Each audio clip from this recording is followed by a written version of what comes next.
Hello. അപ്പോൾ ഇന്നത്തെ ക്ലാസ്സിൽ നമ്മൾ പുതിയൊരു യൂണിറ്റ് സ്റ്റാർട്ട് ചെയ്യാണ്. Understanding the humanities. ഹ്യൂമാനിറ്റീസ് എന്നുള്ള വിഷയത്തെ നമ്മൾ കൂടുതലായിട്ട് മനസ്സിലാക്കാൻ പോവാണ് ഈ യൂണിറ്റിൽ. അപ്പോൾ ഈ ഹ്യൂമാനിറ്റീസ് എന്നുള്ള ഐഡിയ ഹ്യൂമാനിറ്റീസ് എന്നുള്ള ഐഡിയ ആദ്യം വരുന്നത് ഒരു ക്ലാസിക്കൽ ഗ്രീക്ക് ഐഡിയ ആണ്.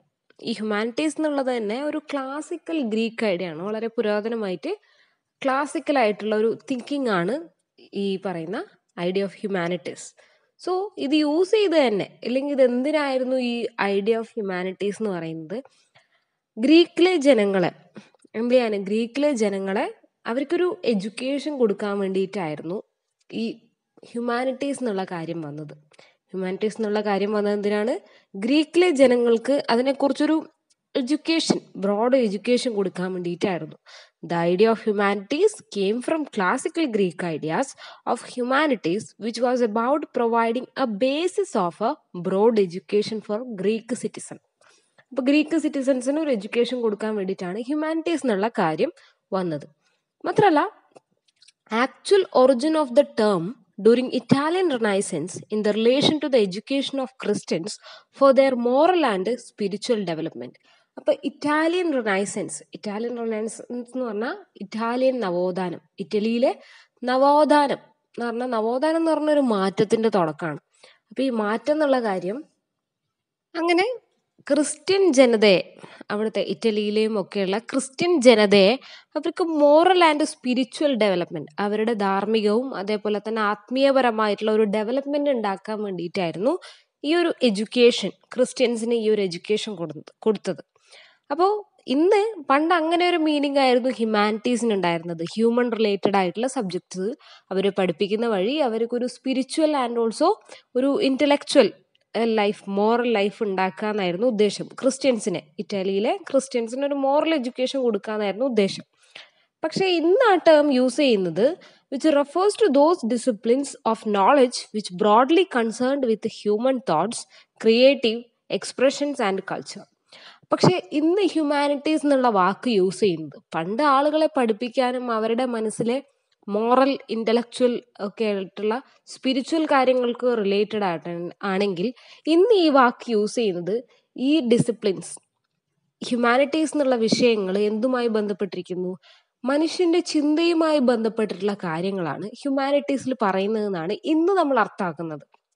അതായത് മനുഷ്യന്റെ തോട്ട്സ്, ഹ്യൂമൻ മൈൻഡിൽ പല കാര്യങ്ങളും ചിന്തയായിട്ട് വരുന്നുണ്ട്. അപ്പോൾ ഹ്യൂമൻ റിലേറ്റഡ് ആയിട്ടുള്ള കാര്യങ്ങളാണ് ഹ്യൂമാനിറ്റീസിൽ പഠിക്കുന്നതെന്ന് പുതിയ കാലത്തിൽ ആ വാക്കിന്റെ അർത്ഥം അങ്ങനെയായിട്ട് മാറി.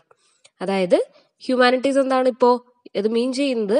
കൺസേൺഡ് വിത്ത് ഹ്യൂമൻ തോട്ട്സ്, നമ്മളുടെ ചിന്തയുമായി റിലേറ്റ് ചെയ്തത്.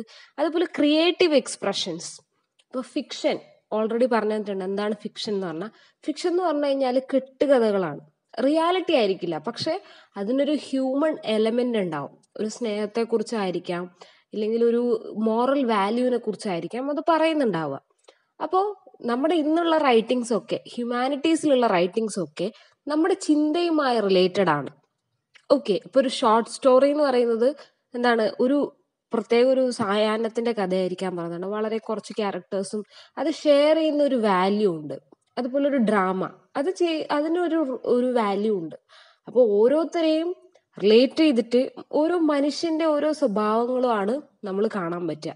ഇപ്പൊ നമ്മള് സോണറ്റ് പഠിച്ചു, അതുപോലെ നമ്മള് ലാസ്റ്റ് ഡച്ചസ് പഠിച്ചു അല്ലെ? മൈ ലാസ്റ്റ് ഡച്ചസ് പോയം എന്താണ്? ഇതേപോലെ ഇറ്റാലിയൻ റിനൈസൻസ് കാലഘട്ടത്തിലെ സ്ത്രീകളെ, പുരുഷന്മാരെ എങ്ങനെ കണ്ടിരുന്നു നമ്മള് ആ പോയത്തിൽ കണ്ടു അല്ലെ? റോബർട്ട് ബ്രൗണിങ്ങിന്റെ അദ്ദേഹം തന്റെ പത്നിയെ എങ്ങനെയാണ് പറയുന്നത്, എത്ര സംശയത്തോടെയാണ് പറയുന്നത് നമുക്ക് മനസ്സിലായി. അപ്പോൾ ഓരോ ഹ്യൂമാനിറ്റീസിലെ ഓരോ വർക്കും എന്ത് ചെയ്യുന്നു? ഹ്യൂമൻ മൈൻഡുമായിട്ട് റിലേറ്റഡ് ആണെന്ന് മനസ്സിലാക്കുക. അതുപോലെ അത് ക്രിയേറ്റീവ് ആണ് അല്ലെ? അത് ക്രിയേറ്റീവ് റൈറ്റിംഗ് ആണ്. ഒപ്പം തന്നെ എന്താണ് അത് എന്ത് ചെയ്യുന്നുണ്ട്? ഒരു ക്രിയേറ്റീവ് എക്സ്പ്രഷൻ ആൻഡ് കൾച്ചർ, അത് കൾച്ചർ ട്രാൻസ്മിറ്റ് ചെയ്യുന്നുണ്ട്. ഓരോ കൾച്ചറും ഹ്യൂമാനിറ്റീസിലൂടെ ഷെയർ ചെയ്യപ്പെടുന്നുണ്ടെന്നാണ് പറയുന്നത്.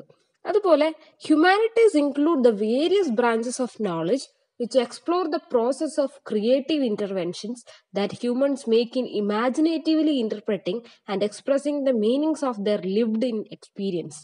അപ്പോൾ ഹ്യൂമാനിറ്റീസ് ഇത് മാത്രമല്ല, ഇതിലെന്തൊക്കെ ഇൻക്ലൂഡ് ചെയ്യുന്നുണ്ട്?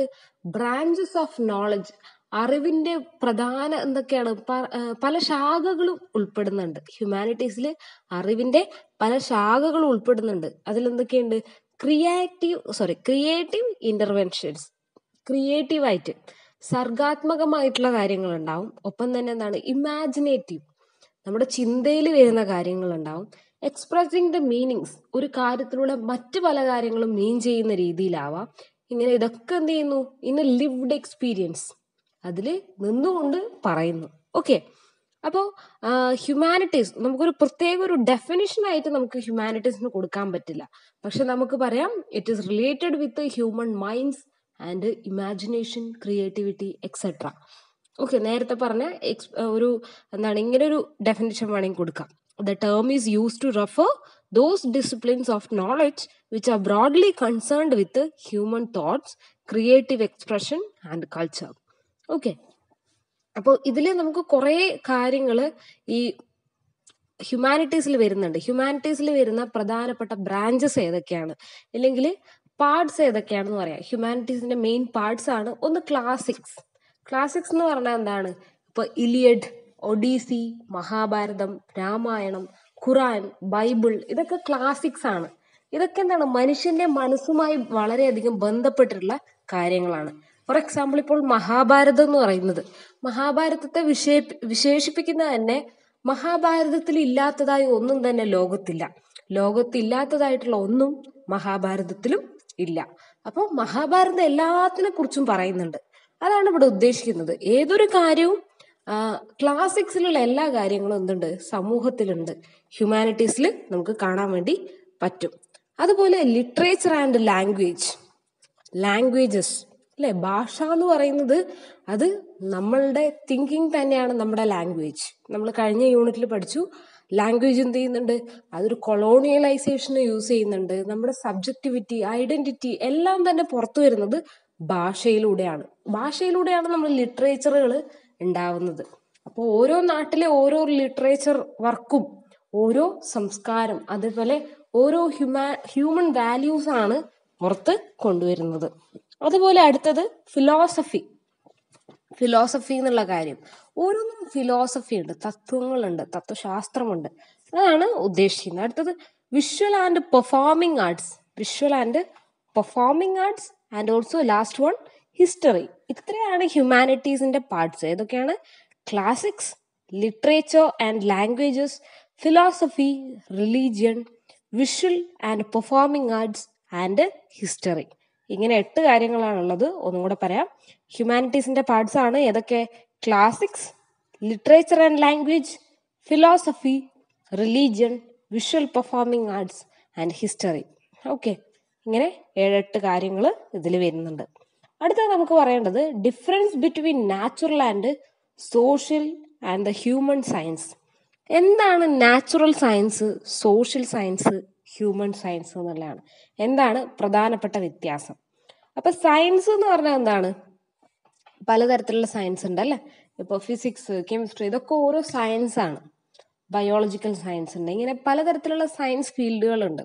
അപ്പൊ സയൻസ് എന്ന് പറഞ്ഞാൽ എന്താണ്? Science is the scientific study of all things. Okay, science എന്ന് പറയുന്നത് ഒരു സയന്റിഫിക് സ്റ്റഡിയാണ്, ശാസ്ത്രീയമായിട്ടുള്ള പഠനമാണ് സയൻസ് എന്ന് പറയുന്നത്. അതെന്തിനെ കുറിച്ചാവാം? എന്തിനെ കുറിച്ച് വേണമെങ്കിലും ആവാം. നാച്ചുറൽ ആയിട്ടുള്ള, ഇല്ലെങ്കിൽ സൊസൈറ്റിയുമായി റിലേറ്റഡ് ആയിട്ടുള്ള, സോഷ്യൽ റിലേറ്റഡ് ആയിട്ടുള്ള എല്ലാം തന്നെ എന്താണ്? സിസ്റ്റമാറ്റിക് സ്റ്റഡി നടത്തുകയാണെങ്കിൽ അതിനെ നമുക്ക് സയൻസ് എന്ന് വിളിക്കാം. Scientific knowledge can be defined. അപ്പൊ സയന്റിഫിക് നോളജിന് ഒരു ഡെഫിനിഷൻ ആണ് കൊടുക്കുന്നത്. As A set of verified and verifiable statement all about all phenomena.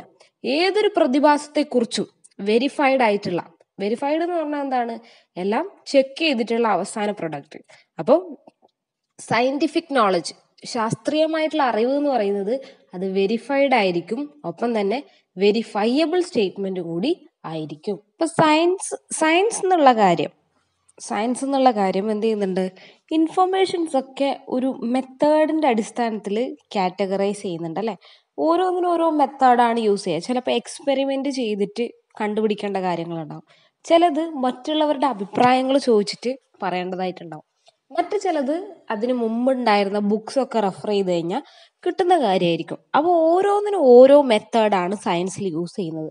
അങ്ങനെ കിട്ടുന്ന കാര്യങ്ങൾ എന്ത് ചെയ്യുന്നു, ആ ഡാറ്റാസ് അവർക്ക് കിട്ടിയ ഇൻഫർമേഷൻസ് എന്ത് ചെയ്യും, അനലൈസ് ചെയ്യും. അത് കഴിഞ്ഞിട്ടോ determining the relationship between facts, അതിലുള്ള കാര്യങ്ങളുടെ ബന്ധം, അവർക്ക് കിട്ടിയ കാര്യം എന്താണോ അത് മുമ്പുണ്ടായിരുന്ന കാര്യമായിട്ട് റിലേഷൻഷിപ്പും ഒപ്പം തന്നെ അതിൻ്റെ തെറ്റാണോ ശരിയാണോ എന്ന് നോക്കുകയും എന്ത് ചെയ്യും, അതിൽ നിന്ന് ഒരു കൺക്ലൂഷൻ, ഒരു എക്സ്പ്ലനേഷനിലേക്ക് എത്തും. ഇതാണ് സയൻസിന്റെ പ്രൊസീജിയർ എന്ന് പറയുന്നത്. Science engage in gathering information in a methodical manner, analyse of data, determination of the relationships between facts and the formulation of casual explanation. അപ്പൊ സയൻസ് എന്ന് പറയുന്നത് എപ്പോഴും എങ്ങനെയാണ്, കാര്യങ്ങൾ ഒരു ഓർഡറിൽ അതിനെ പഠിക്കാൻ നോക്കും, ഒരു മെത്തേഡ് യൂസ് ചെയ്തിട്ട് എന്നിട്ട് ഇൻഫർമേഷൻസ് കളക്ട് ചെയ്യും, അത് ശരിയാണോ തെറ്റാണോ നോക്കും, ലാസ്റ്റ് ഒരു എക്സ്പ്ലനേഷനിലേക്ക് എത്തും. The explanation of rules or predictions are then continuously verified and validated. ഇപ്പോൾ പണ്ട് ബൾബ് കണ്ടുപിടിച്ചു അല്ലേ, അപ്പോൾ ബൾബ് കണ്ടുപിടിക്കുന്നതിൽ ഒരുപാട് പരീക്ഷണങ്ങൾ നടത്തിയിട്ടുണ്ടാവും. ഇപ്പോഴും ബൾബുകളിൽ ഒരുപാട് പരീക്ഷണം നടത്തുന്നുണ്ട് അല്ലേ. അപ്പോൾ LED ബൾബ്, അതിനു മുമ്പ് ഫ്ലൂറസെന്റ് ബൾബ്, അതിനു മുമ്പ് ടങ്സ്റ്റൺ ബൾബുകൾ, ഇങ്ങനെ ഓരോ കാലത്തും ഓരോ സയൻസ് കണ്ടുപിടുത്തങ്ങളിലും മാറ്റങ്ങൾ വന്നുകൊണ്ടേയുണ്ട്. അതെല്ലാ കാലത്തും എന്ത് ചെയ്തുകൊണ്ടുണ്ട്, വെരിഫൈ ചെയ്തുകൊണ്ടേയുണ്ട് അല്ലേ. ഇപ്പൊ എന്തൊരു കാര്യമാണ്, പണ്ടുള്ള മൊബൈൽ ഫോൺ അല്ലെങ്കിൽ കമ്പ്യൂട്ടർ എങ്ങനെയായിരുന്നു, പണ്ട് കമ്പ്യൂട്ടേഴ്സ് എന്ന് പറയുന്നത് വലിയൊരു റൂമിന്റെ അത്രയും വലിപ്പമുള്ള ഒരു പെട്ടിയായിരുന്നു. അതിൽ നിന്നും വളരെ കുറച്ച് കാര്യങ്ങൾ മാത്രമേ ചെയ്യാൻ പറ്റിയിരുന്നുള്ളൂ.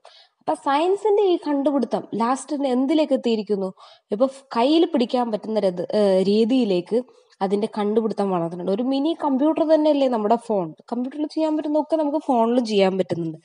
ഇപ്പോ അതിൽ നിന്നും കൂടുതൽ മാറി ഒരു റോബോട്ട്, ഒരു ആർട്ടിഫിഷ്യൽ ഇന്റലിജൻസ് എന്നുള്ള ലെവലിലേക്ക് എത്തി നിൽക്കുന്നത്. അപ്പൊ സയൻസ് എപ്പോഴും അതിനെന്ത് ചെയ്യുന്നുണ്ട്, വെരിഫൈ ചെയ്യും, വാലിഡേറ്റ് ചെയ്യുകയും ചെയ്യുന്നുണ്ട്. So scientific method influence generating testable hypothesis in order to make predictions as well as ability to refute and falsity hypothesis. അപ്പൊ നമുക്ക് കിട്ടുന്ന ആ ഒരു നോളജ് അത് തെറ്റാണോ ശരിയാണോ ഇല്ലെങ്കിൽ പ്രഡിക്ഷൻസ് എല്ലാം തന്നെ നടത്തുന്നുണ്ട്. Science is the act of arriving at the truth and the process of finding the most accurate method to do so. അപ്പൊ സയൻസ് എന്ന് പറയുന്നത് ഒരു ആക്ട് ആണ് of arriving at the truth.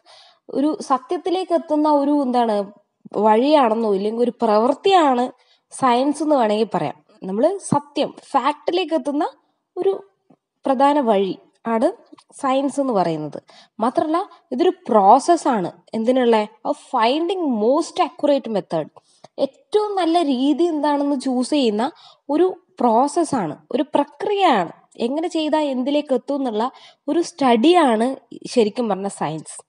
So empirical proof is that objective truth which is verifiable through sense perception, and it is supposed to be hallmark of a scientific exercise. So that goal of science is to arrive an absolute truth unshakable by criticism.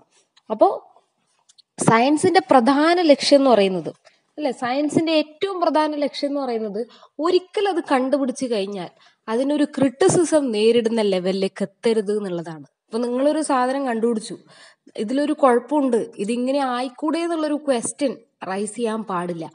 ആ രീതിയിലേക്കുള്ള കണ്ടുപിടുത്തങ്ങളാണ് എന്തായിട്ട് മാറുന്നത്, സയൻസിലെ വലിയ വിപ്ലവങ്ങളൊക്കെ വിപ്ലവങ്ങളായി തന്നെ തീരുന്നത്. Okay, അടുത്തത് natural science. ഇതാണ് natural, social and human science തമ്മിലുള്ള ഒരു ഡിഫറൻസിൽ ആദ്യം പറയാനുള്ള ഒരു ഇൻട്രൊഡക്ഷൻ ആയിട്ട് പറഞ്ഞതാണ്. അപ്പൊ സയൻസ് എന്താണെന്ന് നമുക്ക് മനസ്സിലായാലും ഒരു systematic study of A particular subject. എന്തിനെ കുറിച്ചും നമ്മൾ ശാസ്ത്രീയമായി പഠിക്കുന്നത് സയൻസ് ആണ്. അടുത്ത നാച്ചുറൽ സയൻസ് എന്താണെന്ന് പറയാം. Natural science.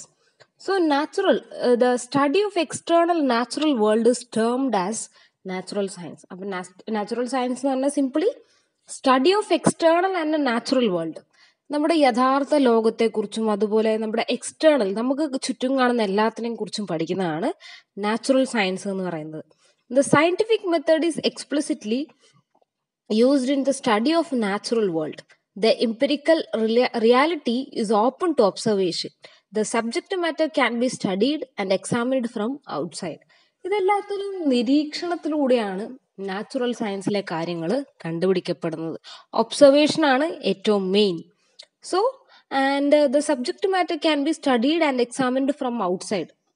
പുറത്തുനിന്ന് നോക്കുമ്പോൾ നമുക്ക് കിട്ടുന്ന അഭിപ്രായങ്ങളും നിർദ്ദേശങ്ങളും, അല്ലെങ്കിൽ ആ സബ്ജക്റ്റിനെ പുറത്തുനിന്ന് നോക്കി കാണുമ്പോഴാണ് അത് നമ്മൾ പഠിക്കാൻ പറ്റുന്നത്. A high degree of predictability can be ensured by scientific method with respect to the working of natural world. The data can be quantified, selected and classified in the most objective manner. So the natural sciences acquire knowledge through the direct observation of phenomena. They try to support or refute their hypothesis about causal relations between phenomena by undertaking controlled experiments.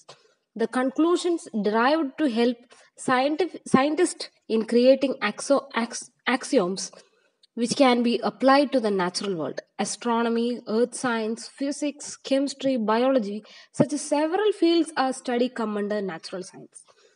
ഇവിടെ നോക്കൂ, astronomy എന്ന് പറഞ്ഞാൽ ആകാശത്തിലുള്ള നക്ഷത്രങ്ങളെക്കുറിച്ചും ആകാശത്തെക്കുറിച്ച് പഠിക്കുന്നതാണ് astronomy എന്ന് പറയുന്നത്. അതുപോലെ astrology ഉണ്ട്. Astrology എന്ന് പറഞ്ഞാൽ നമ്മുടെ ഈ ജ്യോതിഷമാണ്. അസ്ട്രോണമി വാനനിരീക്ഷണം, അതുപോലെയുള്ള കാര്യങ്ങൾ. അപ്പം നമ്മൾ പറയുമ്പോൾ തന്നെ ആകാശത്തെ പഠിക്കണമെങ്കിൽ നമ്മൾ എന്ത് ചെയ്യണം? അത് നോക്കി കാണണം. എന്താണ് ആകാശം എന്ന് നമ്മൾ അറിയണം, അല്ലെ?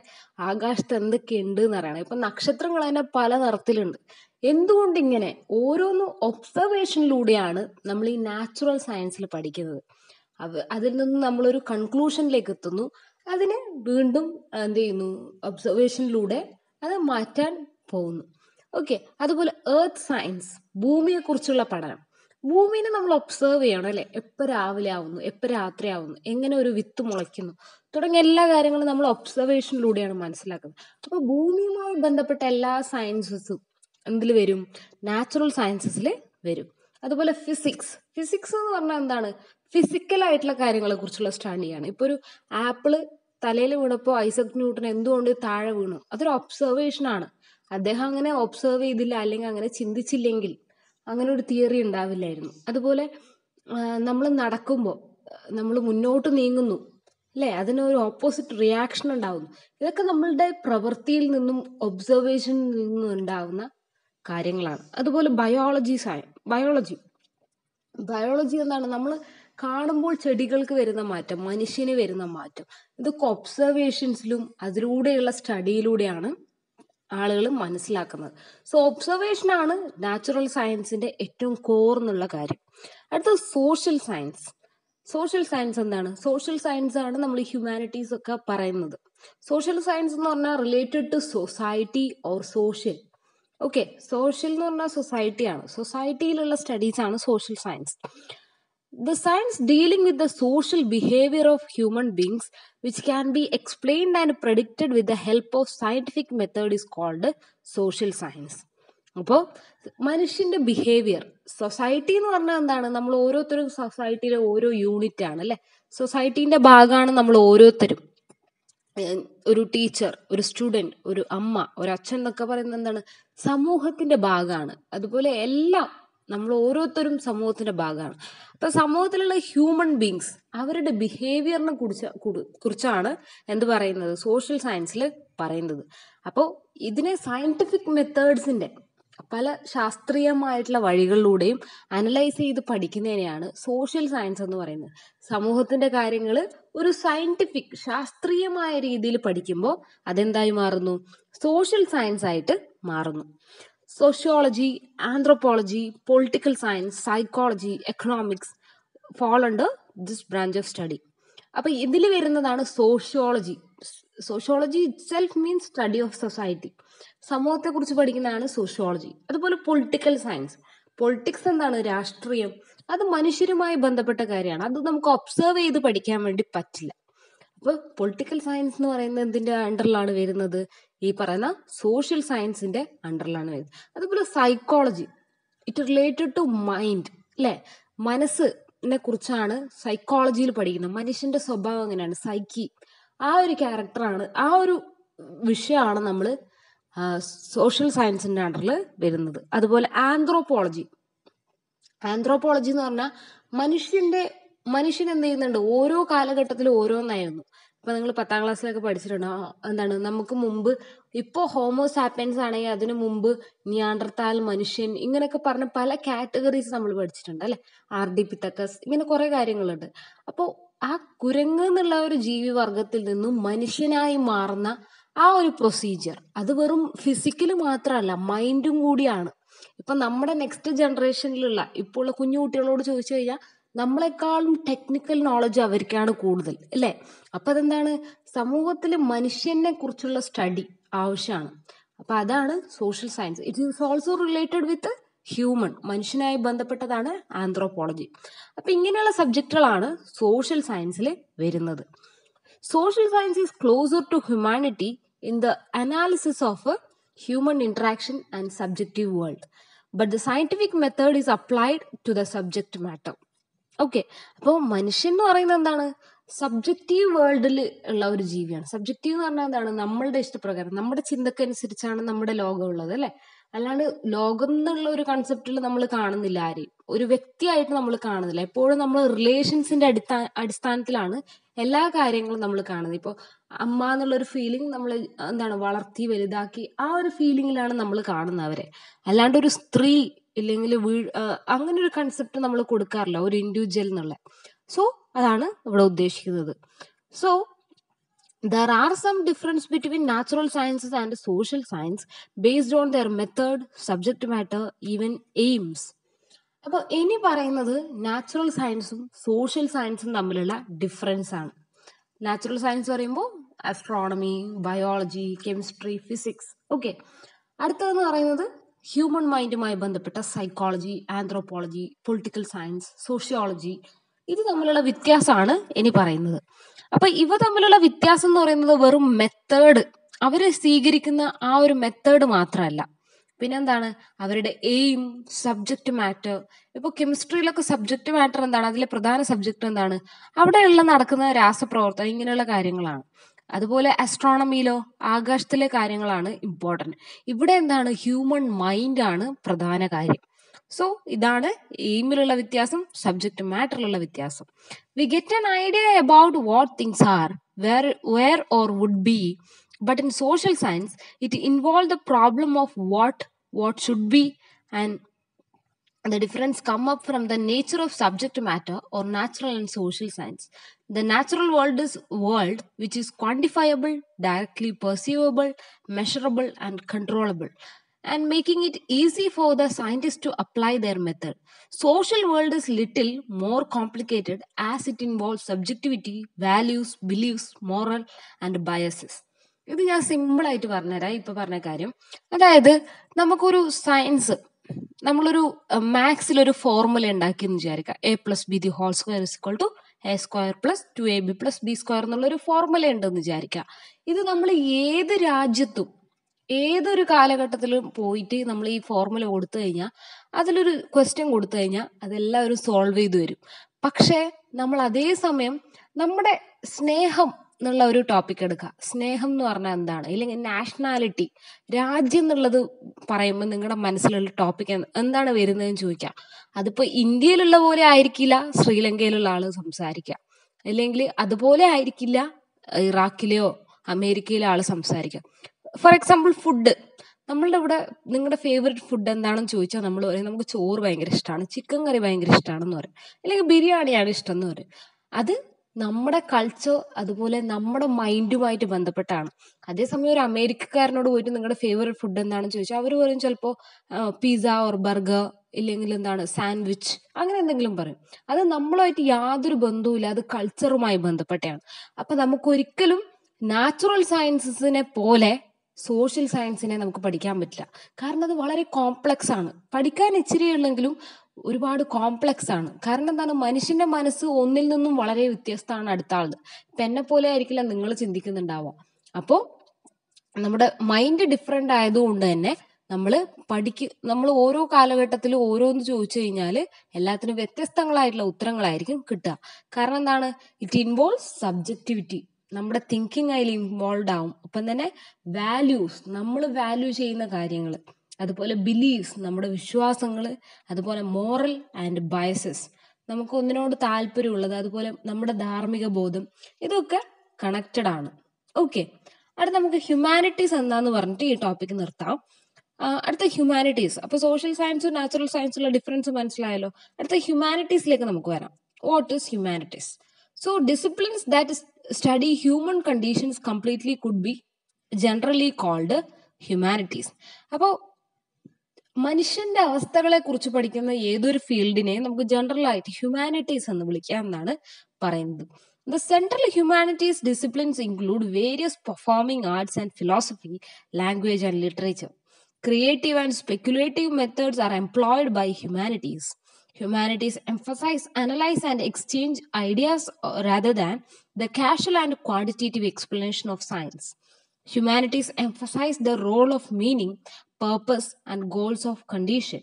It promotes an understanding of unique social and historical phenomena and events. It never attempts to explain the casualties of events. So there are no search of objective truth in humanities. Humanities often employ narrative imagination as an important tool in the production and reproduction of meanings, literature and history. അപ്പോൾ ഹ്യൂമാനിറ്റീസിന്റെ central disciplines എന്ന് പറയുന്നത് നമുക്ക് വേണമെങ്കിൽ various performing arts ആവും.